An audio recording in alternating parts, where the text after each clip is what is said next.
My fellow Americans, tonight I'd like to talk to you about where we are as we mark 1 year since everything stopped because of this pandemic. A year ago, we were hit with a virus that was met with silence and spread unchecked. Denials for days, weeks, then months. That led to more deaths, more infections, more stress, and more loneliness. Photos and videos from 2019 feel like they were taken in another era. The last vacation, the last birthday with friends, the last holiday with extended family. While it was different for everyone, we all lost something. A collective suffering, a collective sacrifice. A year filled with the loss of life and the loss of living for all of us. But in the loss, we saw how much there was to gain in appreciation, respect, and gratitude. Finding light in the darkness is a very American thing to do. In fact, it may be the most American thing we do. And that's what we've done. We've seen frontline and essential workers risking their lives, sometimes losing them, to save and help others. Researchers and scientists racing for a vaccine. And so many of you, as Hemingway wrote, being strong in all the broken places. I know it's been hard. I truly know. As I've told you before, I carry a card in my pocket with the number of Americans who have died from COVID to date. It's on the back of my schedule. As of now, total deaths in America, 527,726. That's more deaths than in World War I, World War II, the Vietnam War, and 9/11 combined. There were husbands, wives, sons and daughters, grandparents, friends, neighbors, young and old. They leave behind loved ones, unable to truly grieve or to heal, even to have a funeral. But I'm also thinking about everyone else who lost this past year to natural causes, by cruel fate of accident or other disease. They too died alone. They too leave behind loved ones who are hurting badly. You know, you've often heard me say before, I talk about the longest walk any parent can make is up a short flight of stairs to his child's bedroom to say, I'm sorry, but I lost my job. Can't be here anymore. Like my dad told me when he lost his job in Scranton. So many of you have had to make that same walk this past year. You lost your job. You closed your business. Facing eviction, homelessness, hunger, a loss of control, maybe worst of all, a loss of hope. Watching a generation of children who may be set back up to a year or more because they've not been in school because of their loss of learning. It's the details of life that matter the most. And we miss those details, the big details and the small moments. Weddings, birthdays, graduations, all the things that needed to happen, but didn't. The first date, the family reunions, the Sunday night rituals. It's all has exacted a terrible cost on the psyche of so many of us. For we are fundamentally a people who want to be with others, to talk, to laugh, to hug, to hold one another. But this virus has kept us apart. Grandparents haven't seen their children or grandchildren. Parents haven't seen their kids. Kids haven't seen their friends. The things we used to do that always filled us with joy have become things we couldn't do and broke our hearts. Too often, we've turned against one another. A mask, the easiest thing to do to save lives. Sometimes it divides us. States pitted against one another instead of working with each other. Vicious hate crimes against Asian Americans who've been attacked, harassed, blamed, and scapegoated. At this very moment, so many of them, our fellow Americans, they're on the front lines of this pandemic trying to save lives. And still, they're forced to live in fear for their lives just walking down streets in America. It's wrong, it's un-American, and it must stop. Look, we know what we need to do to beat this virus. Tell the truth. Follow the scientists and the science. Work together. Put trust and faith in our government to fulfill its most important function, which is protecting the American people. No function more important. We need to remember the government isn't some foreign force in a distant capital. No, it's us, all of us. We, the people. For you and I, that America thrives when we give our hearts, when we turn our hands to common purpose. And right now, my friends, we're doing just that. And I have to say, as your president, I'm grateful to you. Last summer, I was in Philadelphia and I met a small business owner, a woman. I asked her, I said, "What do you need most?" I'll never forget what she said to me. She said, looking me in the eye, she said, "I just want the truth. The truth. Just tell me the truth." Think of that. My fellow Americans, you're owed nothing less than the truth. And for all of you asking when things will get back to normal, here is the truth. The only way to get our lives back, to get our economy back on track, is to beat the virus. You've been hearing me say that for while I was running and the last 50 days I've been president.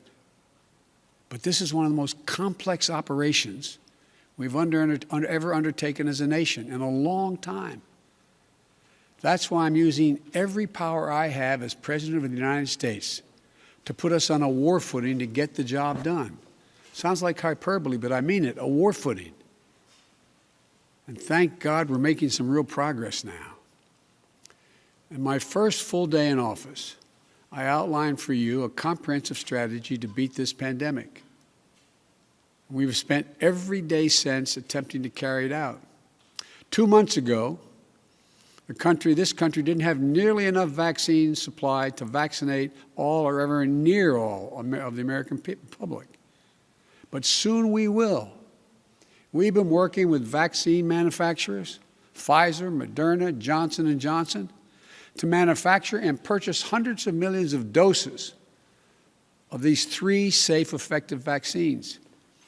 And now, at the direction and with the assistance of my administration, Johnson & Johnson is working together with a competitor, Merck, to speed up and increase the capacity to manufacture new Johnson & Johnson vaccine, which is one shot.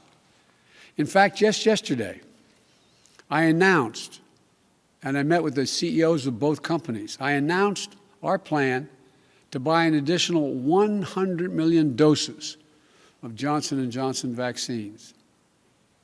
These 2 companies, competitors, have come together for the good of the nation, and they should be applauded for it. It's truly a national effort, just like we saw during World War II. Now, because of all the work we've done, we'll have enough vaccine supply for all adults in America by the end of May. That's months ahead of schedule.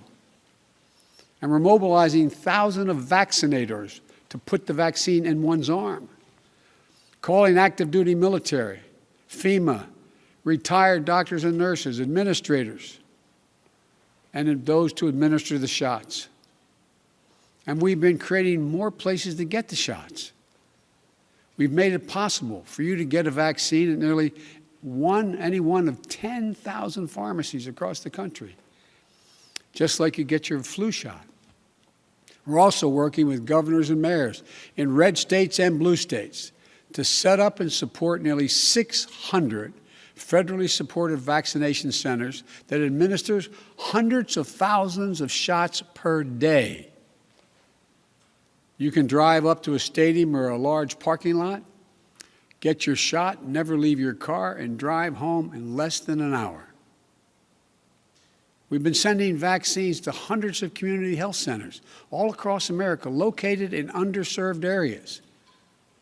And we've been deploying, and we will deploy more, mobile vehicles and pop-up clinics to meet you where you live so those who are least able to get the vaccine are able to get it. We continue to work on making at-home testing available. And we've been focused on serving people in the hardest-hit communities of this pandemic: Black, Latino, Native American, and rural communities. So what does all this add up to? When I took office 50 days ago, only 8% of Americans, after months, only 8% of those over the age of 65 had gotten their first vaccination. Today, that number is 65%. Just 14% of Americans over the age of 75 50 days ago had gotten their first shot. Today, that number is well over 70%. With new guidance from the Centers for Disease Control and Prevention, the CDC, that came out on Monday, it means simply this: millions and millions of grandparents who went months without being able to hug their grandkids can now do so. And the more people are fully vaccinated, the CD will continue to provide additional guidance on what you can do in the workplace, places of worship with your friends, as well as travel.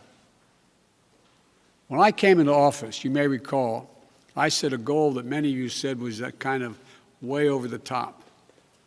I said I intended to get 100 million shots in people's arms in my first 100 days in office. Tonight, I can say we're not only going to meet that goal, we're going to beat that goal, because we're actually on track to reach this goal of 100 million shots in arms on my 60th day in office.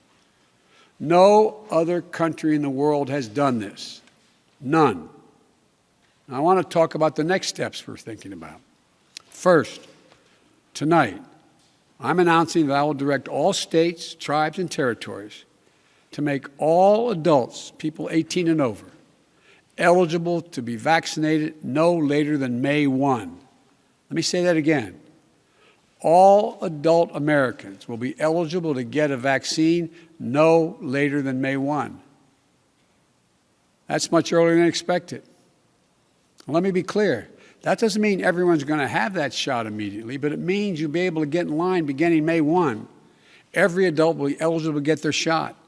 And to do this, we're going to go from 1 million shots a day that I promised in December, before I was sworn in, to beating our current pace of 2 million shots a day, outpacing the rest of the world. Secondly, at the time when every adult is eligible in May, we will launch, with our partners, new tools to make it easier for you to find the vaccine and where to get the shot, including a new website that will help you first find the place to get vaccinated and the one nearest you. No more searching day and night for an appointment for you and your loved ones. Thirdly, with the passage of the American Rescue Plan, and I thank again the House and Senate for passing it, and my announcement last month of a plan to vaccinate teachers and school staff, including bus drivers, we can accelerate massive nationwide effort to reopen our schools safely and meet my goal that I stated at the same time, about 100 million shots, of opening a majority of K through 8 schools in my first 100 days in office. This is going to be the #1 priority of my new Secretary of Education, Miguel Cardona. Fourth, in the coming weeks, we will issue further guidance on what you can and cannot do once fully vaccinated, to lessen the confusion, to keep people safe, and encourage more people to get vaccinated. And finally, fifth, and maybe most importantly, I promise I will do everything in my power. I will not relent until we beat this virus. But I need you, the American people. I need you. I need every American to do their part. And that's not hyperbole. I need you. I need you to get vaccinated when it's your turn and when you can find an opportunity. And to help your family, your friends, your neighbors get vaccinated as well. Because here's the point.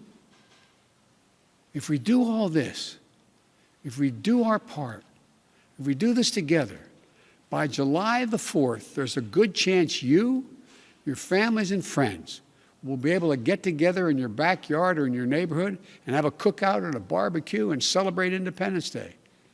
That doesn't mean large events with lots of people together, but it does mean small groups will be able to get together. After this long, hard year, that will make this Independence Day something truly special, where we not only mark our independence as a nation, but we begin to mark our independence from this virus. But to get there, we can't let our guard down. This fight is far from over. As I told the woman in Pennsylvania, I'll tell you the truth. A July 4th with your loved ones is the goal. But a lot can happen. Conditions can change. The scientists have made clear that things may get worse again as new variants of the virus spread. We've got work to do to ensure that everyone has confidence in the safety and effectiveness of all three vaccines. So my message to you is this. Listen to Dr. Fauci, one of the most distinguished and trusted voices in the world. He's assured us the vaccines are safe. They underwent rigorous scientific review. I know they're safe. Vice President Harris and I know they're safe. That's why we got the vaccine publicly in front of cameras, so for the world to see, so you could see us do it. The First Lady and the Second Gentleman also got vaccinated. Talk to your family, friends, your neighbors, the people you know best who've gotten the vaccine. We need everyone to get vaccinated. We need everyone to keep washing their hands, stay socially distanced, and keep wearing the mask as recommended by the CDC. Because even if we devote every resource we have, beating this virus and getting back to normal depends on national unity. And national unity isn't just how politics and politicians vote in Washington, or what the loudest voices say on cable or online. Unity is what we do together as fellow Americans. Because if we don't stay vigilant and the conditions change, then we may have to reinstate restrictions to get back on track. And please, we don't want to do that again. We've made so much progress. This is not the time to let up. Just as we were emerging from a dark winter into a hopeful spring and summer is not the time to not stick with the rules. I'll close with this. We've lost so much over the last year. We've lost family and friends. We've lost businesses and dreams we spent years building. We've lost time with each other. And our children have lost so much time with their friends, time with their schools. No graduation ceremonies this spring. No graduations from college, high school, moving up ceremonies. You know, and there's something else we lost. We lost faith in whether our government and our democracy can deliver on really hard things for the American people. But as I stand here tonight, we're proving once again something I've said time and time again, to probably tired of hearing me say it. I say it to foreign leaders and domestic alike. It's never, ever a good bet to bet against the American people. America is coming back. The development, manufacture, and distribution of vaccines in record time is a true miracle of science. It's one of the most extraordinary achievements any country has ever accomplished. And we also just saw the Perseverance rover land on Mars. Stunning images of our dreams that are now a reality. Another example of the extraordinary American ingenuity, commitment, and belief in science and one another. And today, I signed into law the American Rescue Plan, an historic piece of legislation that delivers immediate relief to millions of people, includes $1,400 in direct rescue checks, payments. That means a typical family of four earning about $110,000 will get checks for $5,600 deposited if they have direct deposit or in a check, a treasury check. It extends unemployment benefits. It helps small businesses. It lowers health care premiums for many. It provides food and nutrition, keeps families in their homes. And it will cut child poverty in this country in half, according to the experts. And it funds all the steps I've just described to beat the virus and create millions of jobs. In the coming weeks and months, I'll be traveling along with the First Lady, the Vice President, the Second Gentleman, members of my cabinet, to speak directly to you, to tell you the truth about how the American Rescue Plan meets the moment. And if it fails at any pace, I will acknowledge that it failed, but it will not. About how after long, dark years, one whole year, there is hope and light of better days ahead. If we all do our part, this country will be vaccinated soon. Our economy will be on the mend. Our kids will be back in school. And we'll have proven once again that this country can do anything, hard things, big things, important things. Over a year ago, no one could have imagined what we were about to go through. But now, we're coming through it. And it's a shared experience that binds us together as a nation. We are bound together by the loss and the pain of the days that have gone by. We're also bound together by the hope and the possibilities of the days in front of us.